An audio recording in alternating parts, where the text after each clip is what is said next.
Estamos en una época, amigos y amigas de esta comunidad, en donde la política, por supuesto, los partidos, sus protagonistas, están jugando fuerte, todo pensando en la silla del águila, en convertirse en el próximo inquilino o inquilina de los Pinos. Y aun y cuando la gran mayoría de las voces expertas coinciden en que Morena salta como el gran favorito realmente para repetir en el poder, comienza a surgir también una duda. ¿Qué va a pasar con Morena después de Andrés Manuel López Obrador? Después de la figura del presidente de la República, quien creó a este partido a su imagen y semejanza y que logró aglutinar a diversas voces muy disímbolas alrededor de su persona. Voy a platicar con una persona que de verdad admiro, respeto, un analista político que profundiza en todos los sentidos y que está hoy con nosotros. Mi querido Braulio Luna, ¿cómo estás? ¿Qué tal, Jesús? Muy bien, con el gusto de estar aquí contigo, con tu audiencia. Muchas gracias, te mando un fuerte abrazo. Igualmente. Oye, pues yo la primera pregunta que te haría así ya de bote pronto es, Venga. cómo figuras el Movimiento de Regeneración Nacional sin Andrés Manuel López Obrador sentado ahí en Palacio Nacional? Pues mira, es una cuestión que creo que dentro del movimiento se ha planteado desde hace un par de años, tal vez desde que el presidente empezó a hablar de que estaba a la mitad del camino, de que publicó este último libro, que justamente se titula así, A la mitad del camino. ¿Qué es lo que va a pasar con el partido? ¿Qué es lo que va a pasar con el movimiento una vez que el presidente López Obrador pues se retire? Porque él ha sido muy insistente en que una vez terminando su sexenio, él se va a Palenque y que no se va a hacer presente en ningún acto político ni público ni absolutamente nada. Él creo que es una postura que a lo mejor muchos dentro del movimiento no comparten, pero que él tiene muy clara que no hay que tenerle tanto apego al poder ni al dinero y que por eso pues, él finalmente se va a retirar para pues seguir con su vida, ya con su vida personal, alejado de lo público. Yo creo que el movimiento de Regeneración Nacional y en específico el partido Morena, que fue la vía institucional que se creó con el objetivo de llevar al presidente López Obrador justamente a la presidencia, pero que en ese camino ha ganado ya 23 gubernaturas, que ha ganado mayorías en los congresos, que ha sido realmente un monstruo electoral y que pues ha superado incluso las expectativas que se plantearon inicialmente. Yo creo que desgraciadamente el partido estuvo pues prácticamente paralizado durante al menos 3 años antes de que bueno, dos tal vez, desde 2018, después de que se ganó la elección presidencial en la que ganó el presidente López Obrador, hubo una especie de marasmo, lo calificaba así Jesús Ramírez Cuellar, Jesús Ramírez Cuellar, sí, quien fuera también presidente por algún periodo del partido y que hablaba justamente de que no se movió nada en el partido. Es curioso porque justamente el nombre del partido es el Movimiento de Regeneración Nacional y estuvo completamente inmovilizado durante 2 años. Después de eso, pues vino la renovación de la dirigencia nacional, llegaron Mario Delgado como presidente del Comité Ejecutivo Nacional, llegó Citlali Hernández como secretaria general, y a partir de ahí creo que empezó un proceso a marchas forzadas de tratar de constituir y de consolidar y de institucionalizar el partido para que no sea únicamente una masa o un movimiento, un fenómeno electoral para calificarlo de esa forma, sino que también sea una institución política que tenga la capacidad de formar cuadros, de que esos cuadros propios puedan disputar también espacios de representación, espacios también en la administración pública, en fin, que sea un partido que tenga la capacidad de no únicamente ganar elecciones, sino también de crear esa base social que creo que hace falta para el movimiento de la cuarta transformación y que en algunos otros países del continente se ha logrado mantener procesos de revolución o de transformación o movimientos progresistas que se han logrado consolidar precisamente por eso, porque han logrado consolidar una base social que defiende el proyecto e impulsa el proyecto aún después de que las cabezas pues eventualmente se vayan. Porque eso también es una característica, creo, de los movimientos progresistas en nuestro continente. Están la mayoría construidos alrededor de la imagen de un líder, ¿no? Oye, Braulio, ¿qué tanto a partir del 2024, como bien señalas, si el presidente de la República decide retirarse, como lo ha dicho, totalmente de la política, qué tanto quien ocupe la presidencia de la República, sea Sheinbaum, sea Ebrard, sea el propio Adán Augusto, tendría la misma influencia o injerencia en el partido político como tal? ¿Qué tanto nos podemos topar con este escenario de una dirigencia en Morena fuerte en comparación con lo que hoy por hoy existe, en donde la palabra de López Obrador tiene un peso específico? Mira, justamente creo que planteas muy bien la pregunta porque depende la fuerza de la dirigencia que tenga dependiendo desde dónde se le mira. Si la comparamos con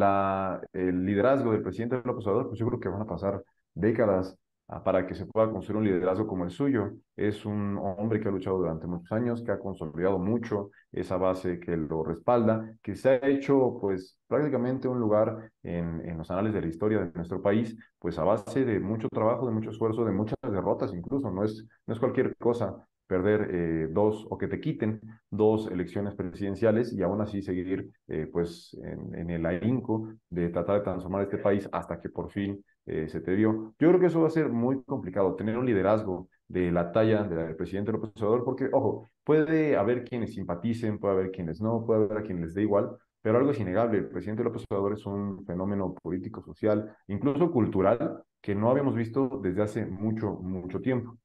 En ese sentido, me parece que no vamos a tener un liderazgo así, o no vamos a ver un liderazgo así al frente de Morena. Me parece, digo, sin importar quién sea, quien resulte ganadora o ganador de los representantes de los comités en defensa de la cuarta transformación, esta figura que se ha creado para, pues, justamente hacer como una especie de entrega de bastón de mando, que el presidente López Obrador ya ha dicho que va a hacer una vez que salgan los resultados de la encuesta de este proceso interno de Morena. Creo que también esta entrega de liderazgo, y el presidente así lo ha planteado, que después de septiembre él va a entregar el liderazgo del proyecto de la Cuarta Transformación y que él se va a dedicar únicamente a gobernar. Yo creo que eso lo hace para también darle cierta legitimidad, o más bien más legitimidad, más allá de haber ganado la encuesta, la legitimidad que da, pues, el cobijo, ahora sí, de líder, ¿no? Entonces, creo que esa es la estrategia que él está llevando a cabo. Me parece que sí va a tener cierto impacto, pero es imposible desde mi punto de vista que quien le suceda,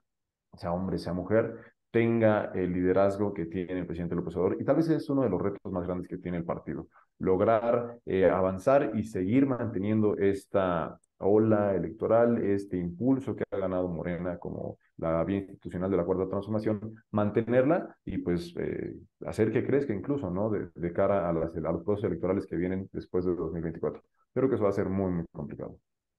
Si uno revisa los perfiles, querido, de Sheinbaum, de Ebrard, de Augusto, e incluso del propio Ricardo Monreal o de Gerardo Fernández Noroña, en lo personal, te soy honesto, yo hago un lado a Velasco por todos lados, pero en el En caso eso de ellos, coincidimos plenamente. y en el caso de ellos, y uno se le complica pensar que vayan en un mismo barco en muchos puntos o en algunos aspectos de fondo, por su forma de pensar, por su forma de gobernar, por el concepto que tienen incluso de la relación con la empresa privada, por el concepto que tienen incluso también en el aspecto social. ¿Qué tanto se puede correr el riesgo, y tú eres el experto, de que surgieran una especie de decisiones como pasó, por ejemplo, en Argentina con el peronismo o como pasó en la India con el gandismo o en el caso, por ejemplo, también de Sudáfrica con el mandelismo, en donde de repente surgen diferentes grupos de gente que estaba alrededor de una figura como la de López Obrador y que se abrogan el decir yo soy el verdadero representante del López Obradorismo? ¿Tú ves un escenario de esa naturaleza o no se vislumbra como tal? Yo creo que sí. Mira, hace una semana platicaba en un programa en el Canal 14 que el movimiento de regeneración nacional se hizo o se consolidó como un movimiento amplio y plural de hombres y mujeres de buena voluntad que querían transformar este país, que quieren transformar este país, que creen que todas y todos podemos vivir mejor, pero que al centro se debe poner a los más pobres. Eso es lo fundamental. Pero en esa pluralidad, en ese espectro amplio que consolidó a Morena y el movimiento de la Cuarta Transformación, pues hay muchos perfiles que, como bien lo dicen, tienen una visión de país, pues sí, que a lo mejor coincide en lo general con el proyecto político del presidente López Obrador, pero que pues, dicen el diablo está en los detalles, ¿no? Y en esos detalles sí hay distintas posturas respecto a temas sociales como pueden ser el aborto, pero temas también mucho más de mayor envergadura como puede ser la relación justamente con la iniciativa privada, a lo mejor la postura o la perspectiva que se tiene en los programas sociales. Hay un ejemplo muy claro aquí en la Ciudad de México. Durante el sexenio o la administración de Marcelo Ebrard como jefe de gobierno de la Ciudad de México, se impulsó el programa de las becas para niños talento. En su momento creo que fue una buena propuesta, pero que hoy evidentemente queda rebasada y que ahora en esta postura de la ex jefa de gobierno, Claudia Sheinbaum, pues se creó Mi Beca para Empezar, que es un programa universal para todas y todos los niños de educación básica de escuelas públicas de la Ciudad de México. Son dos visiones que finalmente lo que buscan es garantizar el derecho a la educación e incentivar que quienes estudian pues puedan continuar con sus estudios. Sin embargo, pues, o sea, más bien en lo general, me parece que el marco conceptual es similar, pero en los detalles es donde hay diferencias. Y a partir de eso creo que se puede ver también mucho de cómo sería un eventual liderazgo de cualquiera de estos perfiles. Y también lo hemos visto, creo, ya en esta tercera semana de las giras para este proceso interno de Morena, cada perfil, cada corcholata, como coloquialmente se les ha denominado, tiene una forma diferente de llevar su campaña o no sé, sus recorridos, esta estrategia de consolidarse como líder de la cuarta transformación, han elegido distintos caminos porque creo que también obedece a las distintas naturalezas y a las distintas visiones de país que tienen, pues, la y los aspirantes a suceder al presidente López Obrador. Entonces, yo creo que es probable, el presidente ha buscado que se consolide y que se priorice la unidad, y yo creo que ese es, bueno, sería el mejor escenario para Morena, pero la verdad es que sí lo veo complicado, porque, por ejemplo, Marcelo Ebrard ha invertido muchísimo para su carrera política, en algún momento incluso se dio ante el presidente López Obrador para que él fuera el candidato, y en términos del capital político que ha invertido en el proyecto de la Cuarta Transformación y también en buscar ser él en algún punto de su vida presidente, pues no sé si esté en este momento como para afrontar una posible derrota. Una victoria me queda claro que sí, pero una posible derrota me parece que sería complicado. No lo veo el mismo caso con Ana Augusto, porque Adán Augusto se sumó a la contienda por la grande, pues ya iniciada prácticamente el sexenio, prácticamente a la mitad del sexenio. Gerardo Fernández Noroña, pues también me parece que ha invertido mucho en el movimiento, pero tampoco me parece que tenga un liderazgo que alcance como para crear una decisión, aunque pues probablemente también sea necesaria. Hace rato platicaba de este perfil evangelista o más bien religioso de la derecha, Eduardo Verástegui, que era actor de Televisa, y me llamó mucho la atención que esté en una entrevista con Jorge Ramos y de repente se pone a rezar y después me metí a su perfil por chismoso y vi un video en el que empieza a decir que supuestamente Morena y el PAN son prácticamente lo mismo y que hace falta una derecha mucho más radical. En ese sentido, a lo mejor probablemente si hubiera decisiones, si hubiera, eh, pues sí, decisiones dentro de Morena, que tal vez valdría la pena que fueran para radicalizarse o para hacerle frente a esos movimientos de derecha que sí se están organizando, que sí se están consolidando y que también ante pues sí, este